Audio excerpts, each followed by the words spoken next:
The fire cracked quietly in the middle of the cave. Outside, the wind howled across the frozen rocks, but inside, it was warm barely. The two figures lay close together under a single thermal blanket, their backs to the cold stone wall. One was human. The other was not. Jace gritted his teeth as he shifted slightly, trying not to touch the alien girl lying beside him. Her skin gave off heat, soft and faintly glowing in the dark. Her body was long and smooth, shaped almost like a human woman, but just alien enough to remind him of what she really was. She turned slightly in her sleep. Her arm brushed against his chest. Jace flinched. He couldn't sleep. They'd been stranded here for 6 nights now, ever since their shuttle was hit by debris and crashed onto this frozen moon.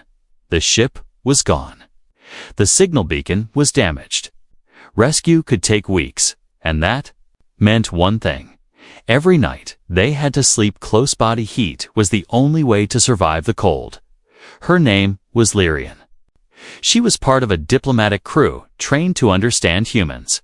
She spoke perfect English, but she didn't understand this.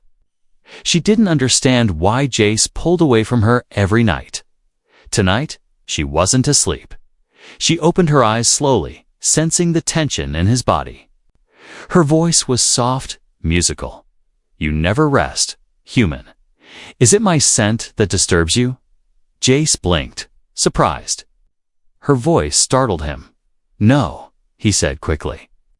"You single quotes, Fine. I'm just not used to this." Lyrian tilted her head. The firelight, her silver eyes gleamed. "You are not used to sharing space." He hesitated, then nodded. "Not like this, not with someone like you, someone like me." She asked quietly. He didn't answer. The silence between them stretched. Lyrian shifted again, this time facing him fully under the blanket. Her breath was warm against his chest. "You saved my life. When the crash happened," she said, "you pulled me from the wreckage. You carried me here.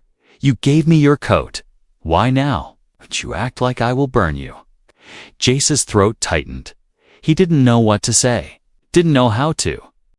Explain that it wasn't her fault. It was his. Lyrian leaned closer. "I read in your species data files that humans are social creatures. You crave touch, warmth, skin. You are not like my kind, yet you touch me as if I am poison." Her words stabbed deeper than he expected. He closed his eyes. "I'm trying to respect you," he whispered. "Where I come from, this kind of closeness means something. You don't just touch someone like that unless you're ready for what it brings." Lyrian was silent for a moment. Then she reached out, slowly, and placed her slender hand on his chest, right over his heart. Her fingers were warmer than the fire. "I sleep beside you every night, Jace," she said softly. "Yet you still act as if we are strangers." He didn't move, didn't speak. Then she asked a question that cut through the dark like a blade. "Do you find me unworthy?" His eyes snapped open. "What? No. Lyrian, you don't understand. It's not you." She stared at him, her gaze searching. "Then tell me what it is." He looked away. She didn't speak again, but she didn't remove her hand either. The fire crackled quietly between them, and Jace felt the weight of his silence pressing heavier than ever before. He couldn't tell her. Couldn't tell her about the woman he'd lost back on Earth. Couldn't tell her about the promise he made to never open that part of his heart again. And yet, here she was. Soft, warm, gentle, patient. He'd seen her kill a beast with a blade made of her own bone. He'd watched her drag him through a blizzard when his legs gave out. She was a warrior, a survivor, and still she offered only kindness. "You don't scare me," he said finally. "You confuse me." Her hand twitched slightly. "That's good," she replied. "Confusion is the first step toward understanding." He laughed quietly, almost bitterly. You talk like a philosopher. She smiled, but her eyes stayed serious. My species mates only with those we trust. We don't lie, Jace. We don't pretend.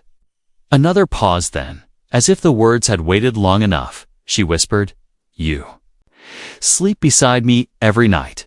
Yet you refuse to mate human. His heart stopped for a second. The fire popped behind them. He stared at her, unsure if she was joking. But her eyes told him this was no game. She wasn't asking out of need. She wasn't asking out of desire.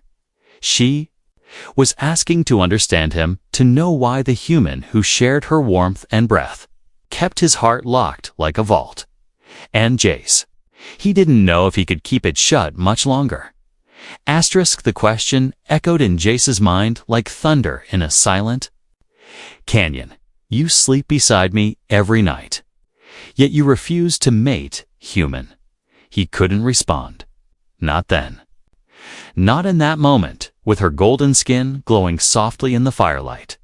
Her silver eyes watching him like he was a puzzle she desperately wanted to solve. Instead, he pretended to sleep. He turned away. And he stayed silent.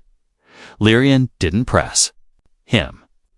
She simply pulled the blanket tighter over them both, gave a slow sigh, and let the silence speak for itself. The next morning, Jace was already outside before the sun fully rose. The air was bitter cold, and the sky was tinted with the strange green glow of this moon's atmosphere. He used a broken panel from their crashed shuttle to gather snow and melted it over a fire. Anything to stay busy. Anything to avoid those eyes. He hadn't seen her move behind him. She was suddenly just there. I did not mean to offend, she said quietly. Jace flinched, nearly dropping the metal pot into the flames. No, you didn't, he said quickly, still not meeting her gaze. She tilted her head slightly, in that way she always did when trying to understand something human. Then why do you act as though I insulted you? Jace sighed. Because where I'm from, that kind of question is personal. Intimate. I am being personal, she replied calmly. You saved me. You share warmth with me. In my culture, that is already intimate. You touch me with your breath every night. Jace almost choked on his breath. She wasn't wrong. But to him, it meant something different. More complicated. He finally turned and looked her in the eyes. Lyrian, humans don't just mate because we sleep close. We're not wired like that. She nodded slowly. Then explain to me, what must happen before you give your body? He rubbed the back of his neck. Trust, time, connection, emotion. Sometimes love. Her eyes softened. I see. Then came a long pause.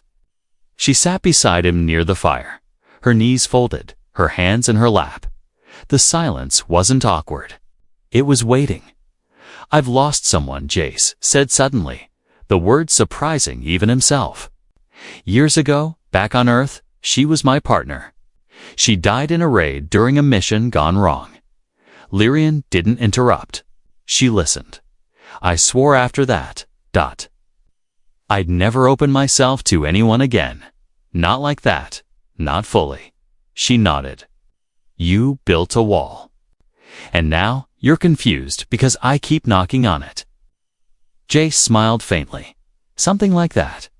She looked at the fire. My people believe closeness is healing. Physical nearness strengthens the spirit. But I understand now. Your species carries wounds differently. Then she looked at him, not just at him, but into him.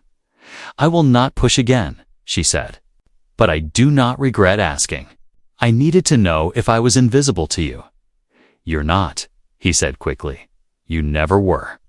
She gave a small smile, but it didn't reach her eyes.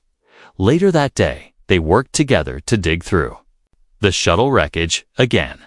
A damaged power cell hissed as Lyrian pulled it from the ice. She handed it to Jace with steady fingers. They didn't speak much, but everything felt different now.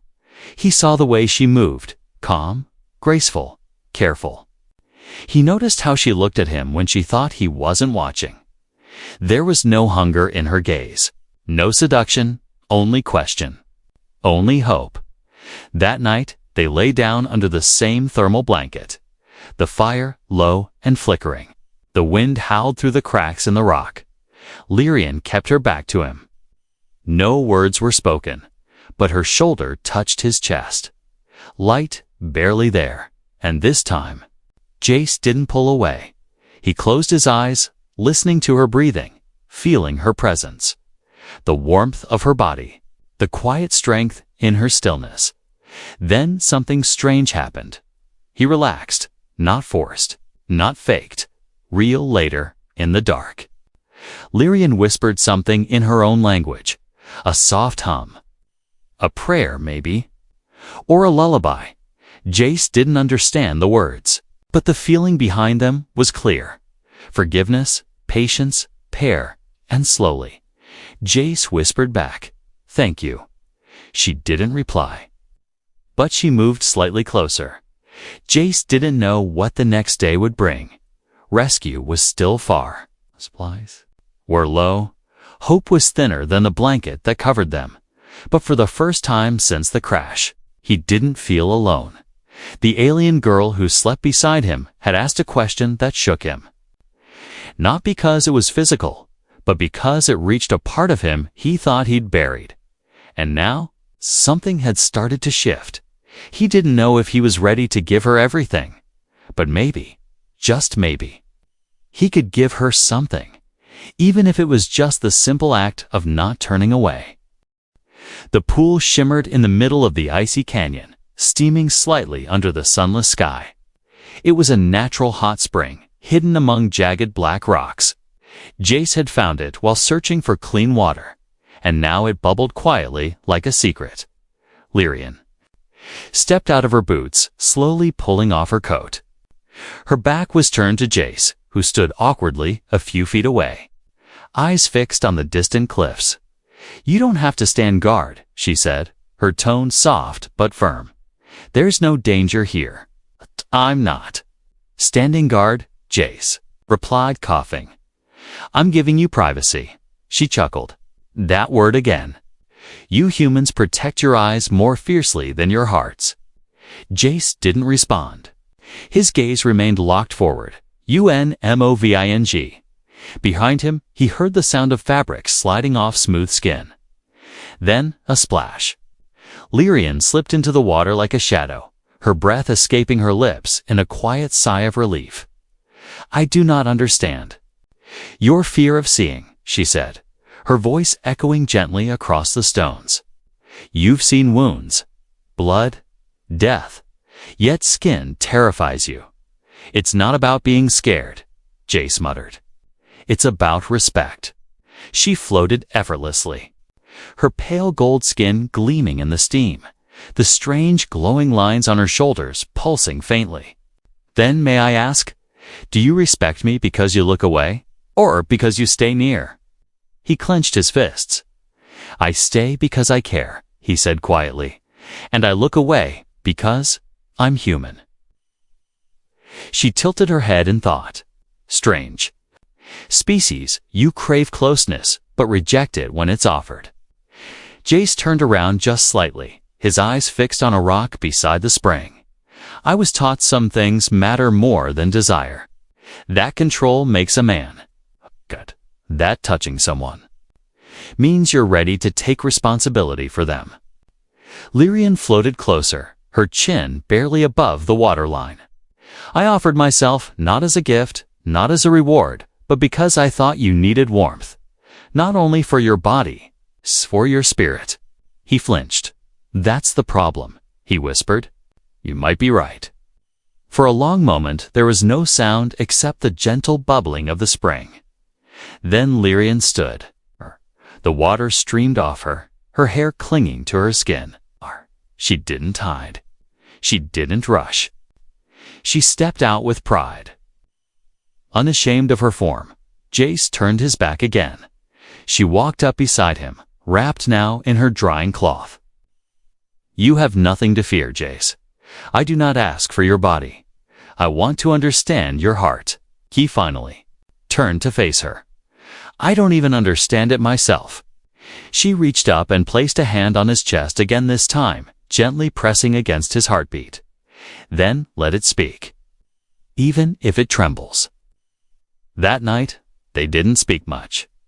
They sat closer than before, their knees touching under the blanket. She didn't ask questions. He didn't give answers, but when she leaned her head on his shoulder, he didn't move away. The silence was softer now, like a bond beginning to form without words. And then something new happened. Jace dreamed in the dream he was walking. A ruined earth, street buildings collapsed, sky dark, air filled with ash. His old lover was there, standing in the fire, calling his name. But her voice twisted, shifting into something else, something calmer. "Softer, Jace," the voice said. "Look at me." He turned on instead of the woman he'd lost. Lyrian stood there, her glowing eyes filled with tears. "Let me carry your pain," she said. "You don't have to burn alone." He reached out, but before he could touch her, he woke up. Sweat clung to his forehead. Lyrian was asleep beside him, breathing slow and even. But her hand had found his during the night, and their fingers were gently laced together under the blanket. He didn't pull away. Morning came with soft gray light. As Jace stepped outside the cave, he felt something different in the air. Not a threat, but a change. Lyrian joined him moments later, brushing her hair back, her skin still glowing from the hot spring bath. "There's movement in the sky," she said. "I saw it before dawn." Jace looked up, a faint blinking dot moved across the horizon. "A ship?" he asked, heart pounding. "Maybe, or a drone. Could be a patrol. It could be yours or mine." They stood quietly, side by side.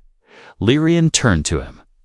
"If they take you back, will you still think about me?" Jace looked down at her, really looked this time. "Lyrian, you've been in my thoughts since the crash." Her expression softened. "Then stop running from them." And this time, Jace did something different. He didn't kiss her. He simply placed his hand over hers and left it there. No rush, no fear. Just ... connection. Asterisk, the cave was silent, except for the soft rhythm of two lives breathing in sync. The fire had long gone out. The cold outside whispered against the stone, but inside, under the shared blanket, warmth remained. Lyrian wasn't sleeping. Her eyes were open, watching Jace as he shifted slightly in his sleep. His face relaxed for once. No lines of worry, no fear. She studied him, his hair damp with night sweat, his jaw clenched slightly even now, his breathing steady but deeper than usual. Then she heard it. A whisper, barely a sound, but clear enough. "Lyrian." He said her name, soft, like a secret, like it meant something. Her heart skipped. She blinked, unsure if it was real lore, part of a wish her mind was creating. Then he said it again, clearer. "Lyrian." "Stay, please," she gasped. He was dreaming. She didn't dare move. She didn't want to wake him, not now, not when his heart was speaking for him. She closed her eyes and listened. Her hand slowly found his under the blanket, and she gently held it. No words, no pressure, just presence. The next morning, Jace woke up feeling something was different. Lighter, the weight on his chest had lifted just a bit. He stretched carefully and saw her sitting at the mouth of the cave, watching the sky. She had already boiled water. Steam rose from a metal mug she held in both hands. "Morning," he said, stepping beside her. She turned her head. "You dreamed?" He blinked. "Did I talk again?" She nodded, his face flushed. "What did I say?" "You said my name," she replied. "Twice." He looked down, embarrassed. Sorry. She shook her head. No, don't apologize. It was beautiful. He smiled faintly, but then the moment turned serious. I think it means I've been holding back too long. Lyrian looked at him, her expression unreadable. You told me to wait. I have. But now, I must ask again. He met her eyes, slowly. Ask what? Her voice dropped, almost like a whisper. Why do you fear connection with me, Jace? Am I not enough? Am I too different? He took a breath, slow and heavy. No, that's not it. Then what is it? He didn't answer right away. He looked up at the sky, where faint silver clouds drifted low over the cliffs. Then finally, he spoke. I'm afraid of what it means if I say yes. She narrowed her eyes slightly. Say yes to what? To you? He whispered. Lyrian's eyes softened, her voice quiet and steady. I don't ask for a promise, Jace. I don't ask for forever. I ask only for truth. Jace looked at Hurley. Looked. For the first time, he allowed himself to see her not just as an alien companion or a survivor, but as someone. Deeply, truly alive. Her skin shimmered in the light, her body tall and strong, yet graceful. But it was her soul that moved him, the calm in her voice, the strength in her waiting. He leaned forward slightly, unsure why his heart was racing. You want truth? She nodded. Okay, he said. Here's the truth. I want to touch you. I want to hold you, but I'm scared. Because once I do, there's no turning back for me. Lyrian closed her eyes, letting the words wash over her. Then don't turn back. Later that day, they returned to the ridge to scan the sky again. The moving object from yesterday had vanished, but new markings on the snow suggested recent. Movement, small indentations, too regular to be natural. Footprints, Jace asked. Lyrian bent down, examining them. Not human, not mine. His body tensed. You think it's rescue, maybe? She cut in. Or scouts, could be your kind, could be mine. Jace narrowed his eyes. If it's yours, will they take you away? Lyrian didn't answer at first. Then she said something that chilled him. If it's my kind, they will question why. I stayed so close to a human. Why I didn't mark territory. Why I allowed touch. Jace swallowed hard. What happens if they don't like your answer? They may ask me to return to command. Or they may ask me to forget what happened. Here, he stared at her, a strange ache blooming in his chest. Can you do that? She looked up at him. Can you? He didn't answer. That night, the cave felt smaller. Not physically, but emotionally. Like time was running out. Like a clock had started ticking the moment he said her name in a dream. Jace stared into the fire, while Lyrian sat behind him, brushing her hair. Finally, he turned. Do you ever regret saving me? He asked. She blinked. No. Even if it means exile from your people. She stood slowly, walking to him. You forget something, Jace. What's that? I didn't save you, she said. You saved me first. He looked at her, confused. That day in the crash, she continued. You pulled me from fire. You carried me through ice. But more than that, you made space beside you, even when your heart wanted to stay alone. She stepped closer. I never asked to mate, she whispered. I asked to be seen. Then she leaned forward, her forehead gently touching his. Can you see me now?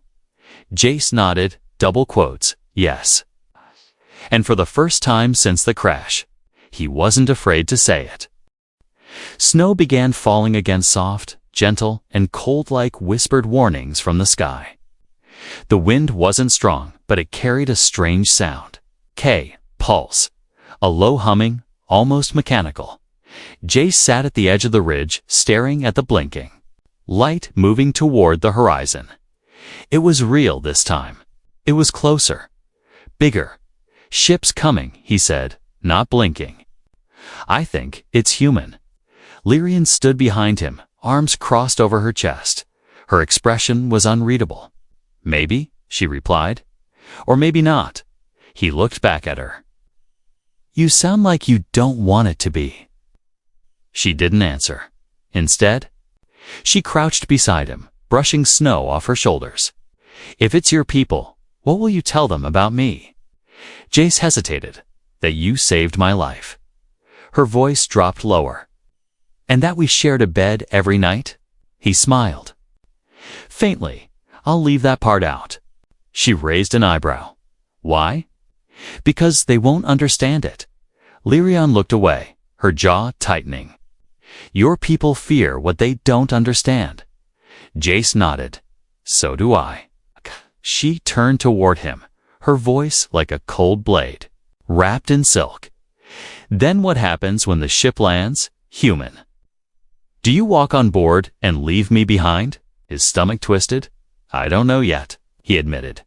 They spent the rest of the day packing the last of the supplies, recharging the emergency beacon with the small solar panel they salvaged. The blinking signal was stronger now. Help was coming, but something didn't feel right.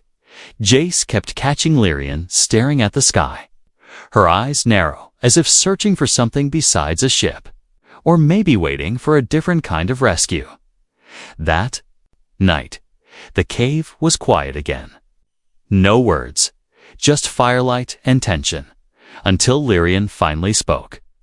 I was born into a warrior caste, she said, trained from childhood to obey, to fight, to never ask questions. Jace turned his head slowly, listening. But you, she continued, you question everything, even yourself. It frustrated me at first, but now I see it's a kind of strength. He swallowed. Does that mean you forgive me? She smiled. You never asked for forgiveness, only space. I gave it. But now I ask something from you. What? She leaned closer, her voice gentle but firm.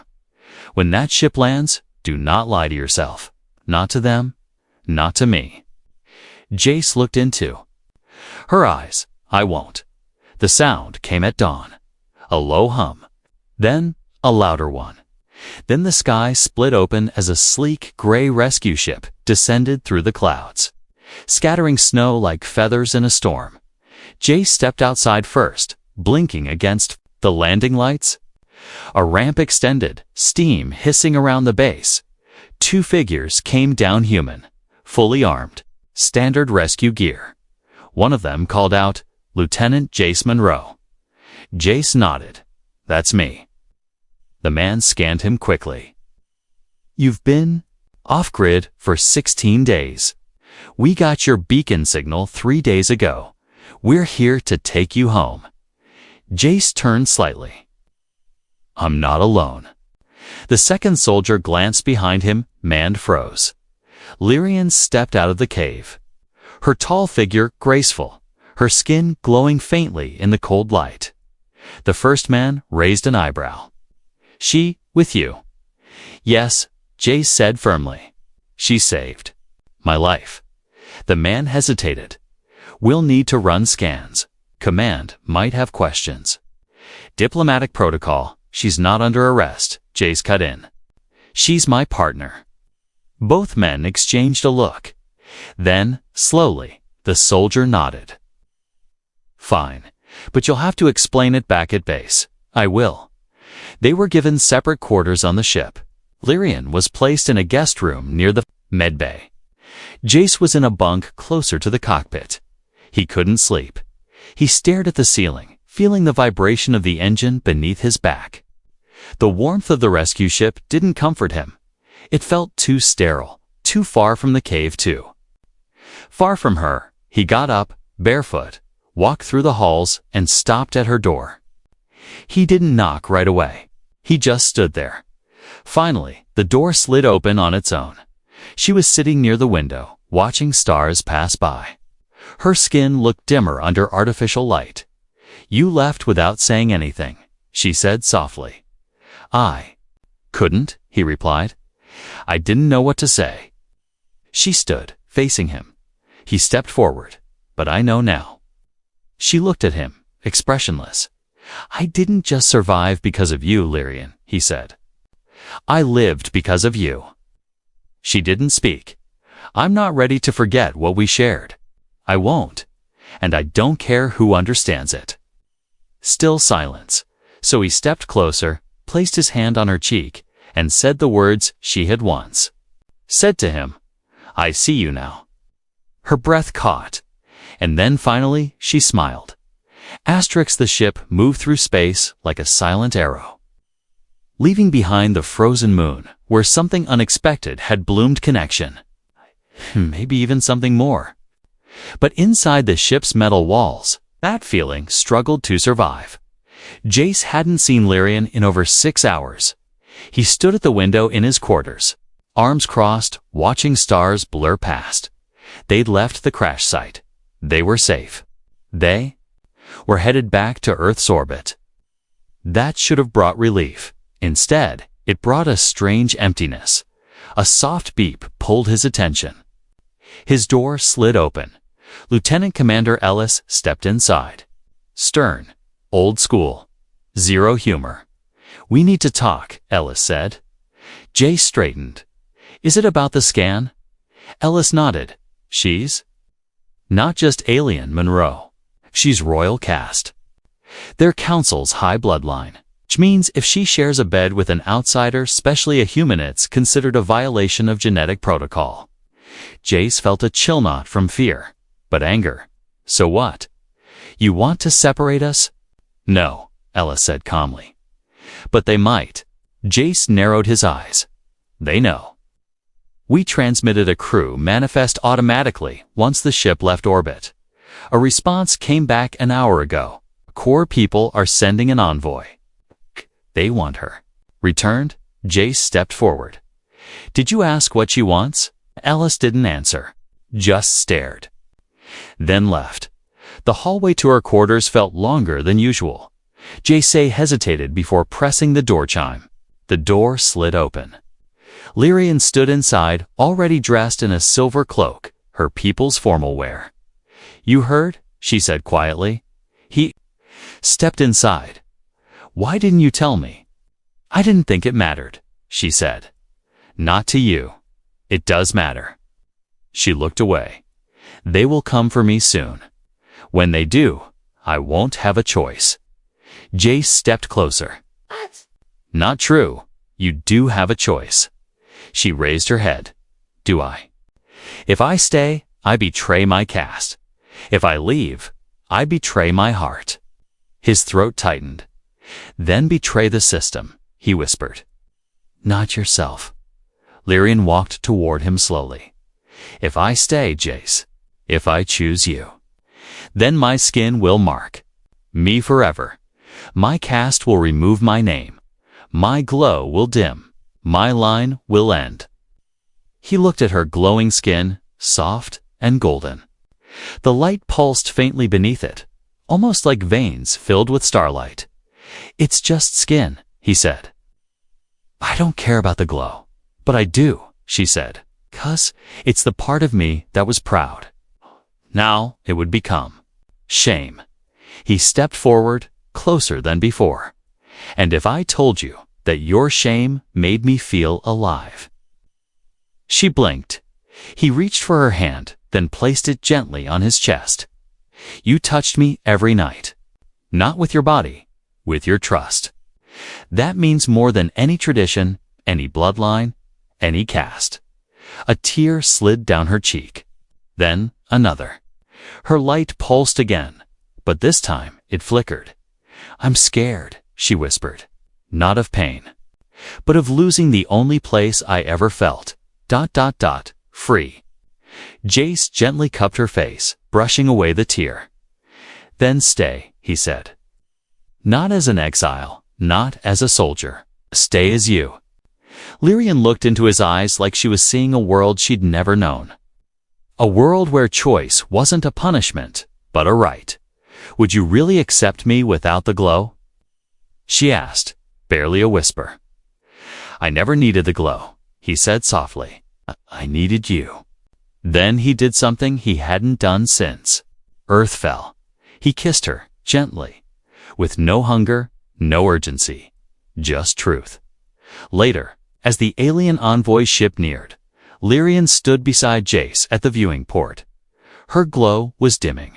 The change had already begun. She was rejecting the caste, shedding the bloodline, but she stood taller than ever.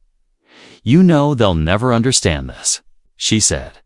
I don't need them to, Jace replied. Just you. She glanced at him. Even if I lose everything. He reached for her hand. Then we built something new. As the two ships floated closer, one full of cold orders, the other full of silent hope, Lyrian whispered something. In her own language. What did that mean? Jace asked. She smiled faintly. It means, let the stars forget who I was, so I can remember who I am. And Jace. He held her hand tighter. Not because he was brave, but because, finally, he wasn't afraid to be hers. The alien envoy ship hovered like a silent shadow above the rescue cruiser, its surface smooth and mirror-like. No weapons visible, no words spoken. Just presence watching, waiting. Lyrian stood before the airlock, her shoulders straight, her skin now dimmer than ever before. The glow beneath her skin had faded to a soft amber. Not gone, but fading fast. Beside her, Jace watched the blinking panel that counted down to docking. Every blink felt like a heartbeat. Every heartbeat felt like a goodbye. I don't want you to go, he said softly. I'm not, Lyrian replied. He looked at her, confused. I'm not leaving you, she continued. I'm standing here because I have to say it aloud, not to them, to myself. The door hissed. Opened, a bridge extended between the two ships. Two tall alien figures stood across the gap, wrapped in ceremonial robes of silver and white. One was male, the other female. Both wore masks, neither spoke. Lyrian took a slow step forward. The female figure raised a slender hand. Lyrian stopped. I am Lyrian, daughter of the caste of light, she said, voice strong. I renounce my title. I renounce my name. I choose the path not given, but earned. The two aliens didn't move. Their masks hid any expression. Then, the male finally spoke, his voice mechanical through the translator. You would abandon your line. For him. Jace felt his chest tighten. Lyrian looked back at him. I would abandon what caged me, she said. Not what made me strong, and he made me stronger than any glow ever did. The envoy said nothing more. After a pause, the two turned and silently retreated. The bridge retracted. The airlock hissed shut. Lyrian turned around. Her glow faded one final time, didn't return. But her eyes burned bright. They sat in silence as the ship resumed its journey toward Earth. No one asked questions, no reports were filed. Everyone had seen the moment, and no one dared diminish it with paperwork. That night, Jace and Lyrian stood on the observation deck, staring out into the stars. You okay? Jace asked quietly. I feel empty, she whispered, but free. He smiled gently. That's how it starts. She turned to face him, her skin dull now, almost human-like.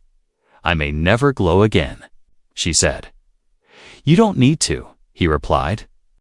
You shine in ways they'll never see. She stepped closer. Their foreheads touched. Then shine with me, she whispered. Not in the dark, not in hiding, but in truth. Weeks passed. Earth welcomed them back, but not with ceremony. The war had left scars everywhere. Cities rebuilt, governments fractured.